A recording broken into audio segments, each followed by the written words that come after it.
Salut à tous, c'est Ketos. Aujourd'hui, on va réaliser 3 pochettes à masque, 3 tutos rapides et faciles.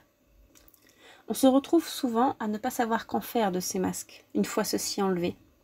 On va donc réaliser 2 pochettes à souffler pour transporter et différencier les masques propres des masques sales. Il y aura également une version pochette à enveloppe pour ranger les masques propres à la maison. C'est parti! Petit nota bene. Ici, le but du jeu est de faire quelque chose de pratico-pratique. Si vous souhaitez modifier les finitions avec de la couture, des œillets dérivés ou des boutons pression, libre à vous. On démarre avec une pochette à souffler, avec un rabat et des anses pour la passer dans la ceinture ou une sangle de sac à main. Au niveau du matériel, nous aurons besoin de feutrine, ici de l'acrylique 1,5 mm, dimension 35 cm de hauteur par 45 cm de longueur, d'une paire de ciseaux, d'une agrafeuse, de pinces, d'une règle, d'une pince à bouton pression et des boutons associés. Étape 1, créer le corps de la pochette. Positionnez la feutrine face à vous avec le côté de 45 cm correspondant à la longueur et le haut de l'écran correspondant au haut de la pochette. À partir d'un des côtés, marquez 25 cm, ce qui permet de faire un battant de 12,5 cm. Rabattre ensuite l'autre côté de 10 cm en le superposant un petit peu sur le premier. La pochette fera donc 20 cm de long. Étape 2. Créer le rabat. À partir du haut de la pochette, mesurez 10 cm. Cela correspond à la zone du rabat. Il faudra donc replier le bas de la pochette sur la marque des 10 cm pour créer les soufflets. Avec ce pliage, on a donc une double épaisseur au niveau du rabat. Il faut donc couper le tissu que l'on a en trop.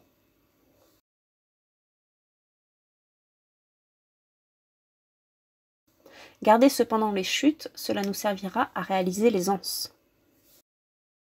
Étape 3, former les soufflets. À l'aide d'une agrafeuse, agrafez ensemble les 2 battants qui forment le corps de la pochette à chacune des extrémités. Une agrafe en haut, une agrafe en bas. Repliez ensuite le bas de la pochette sur la ligne du rabat.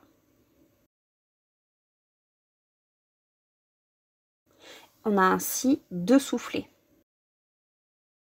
Agrafez donc les côtés internes des soufflets ensemble. Étape 4, créer les anses.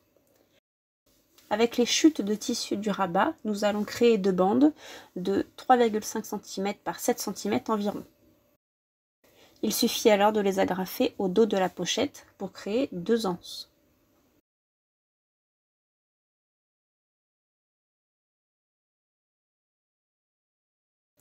Étape 5. Posez un bouton pression. À l'aide d'une pince pression, positionnez la première partie du bouton sur la pochette et la deuxième partie sur le rabat. Et voilà, votre pochette à masque en feutrine à souffler est maintenant terminée.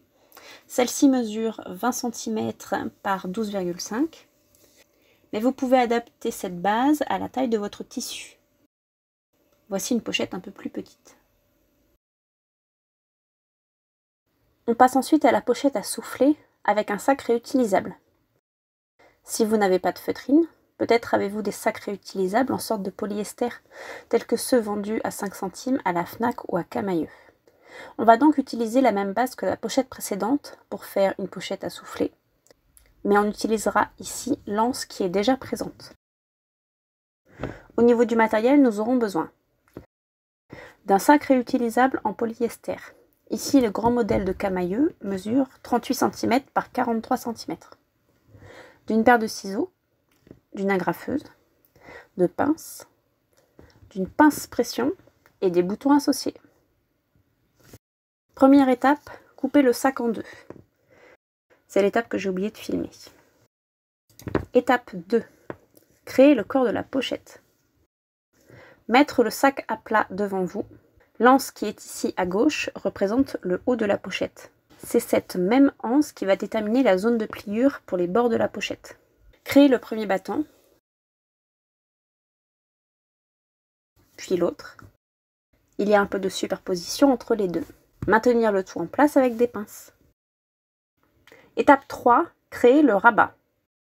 Mesurez à partir du haut de la pochette 10 cm. Il faudra donc replier le bas de la pochette sur la marque des 10 cm pour créer le soufflet. Avec ce pliage, nous avons une double épaisseur au niveau du rabat. Il faut donc couper le tissu qui est en trop.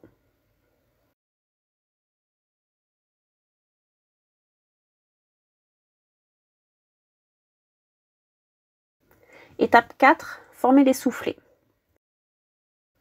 À l'aide d'une agrafeuse, agrafez ensemble les deux battants qui forment le corps de la pochette à chaque extrémité. Une agrafe en haut, une agrafe en bas. Repliez ensuite le bas de la pochette sur la ligne de rabat. On a ainsi deux soufflets. Agrafez les côtés internes des soufflets ensemble. Étape 5. Réajuster le rabat. Si on laisse le rabat comme ceci, l'anse n'est pas du tout dans le bon sens. Il faut donc replier vers le haut le rabat afin que l'anse soit vers le haut. Agrafez les deux épaisseurs au niveau de l'anse. Le rabat est ainsi plus petit mais renforcé. Étape 6. Posez un bouton pression. À l'aide d'une pince pression, posez la première partie du bouton sur le rabat et l'autre partie sur la pochette. Et voilà, votre pochette à masque en sac recyclé est terminée. On a donc une pochette qui mesure 18 cm par 16. Dernière réalisation, la pochette enveloppe en feutrine. J'avais besoin d'une pochette pour ranger les masques propres à la maison. Avec mon reste de feutrine de Noël, j'ai décidé de créer une pochette enveloppe. Au niveau du matériel, nous aurons besoin d'une feutrine en polyester de 2 mm de 30 cm par 30 cm, d'une agrafeuse, d'une règle, d'une pince pression et des boutons associés. Première étape, marquez le rabat. À partir du haut de la pochette, mesurez 7 cm. Ce sera la taille du rabat. Étape 2, créer le corps de la pochette. Rabattre le bas de la pochette sur la marque des 7 cm. Il ne reste qu'à agrafer les côtés. Étape 3, posez un bouton pression. À l'aide de la pince pression, posez la première partie du bouton sur la pochette et l'autre partie sur le rabat. Et voilà, votre pochette à masque en feutrine est maintenant terminée. Elle mesure 30 cm par 12,5. Celle-ci permet de ranger les masques sans les plier. Idéal de mon côté pour ranger les masques propres. J'espère que ces DIY vous auront inspiré. Comme je le disais au début, les finitions à l'agrafeuse ne sont vraiment pas l'idéal. Libre à vous de faire de la couture à la place. On se retrouve bientôt pour une prochaine vidéo. D'ici là, prenez soin de vous. Bye!